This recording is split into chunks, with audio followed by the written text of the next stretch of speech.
Pemirsa, gejolak mata uang rupiah terhadap dolar memberikan dampak terhadap naiknya sejumlah barang impor di pasar.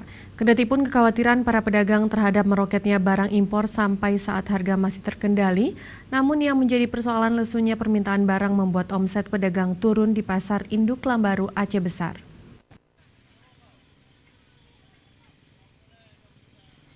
Naik turunnya harga barang sembako di Pasar Induk Lambaru Aceh Besar sudah lazim terjadi terutama pada saat hari-hari besar Islam.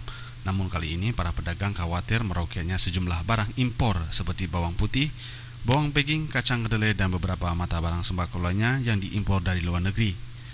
Harga barang impor sangat dipengaruhi oleh mata uang karena nilai tukar mata uang rupiah terhadap dolar mau menembus Rp15.000 per dolar. Adapun masalah lain yang dihadapi para pedagang di Pasar Induk Lambaru Aceh Besar, lesunya permintaan pasar membuat omset penjualan turun. Kondisi ini sudah terjadi pasca Idul Adha. Karena pasarnya lagi lesu. Lesu. Apa faktornya, Mas? Nggak tahu juga ini orang ini apa. Semua lagi nggak ada duit ke orang. Tim Liputan Aceh TV.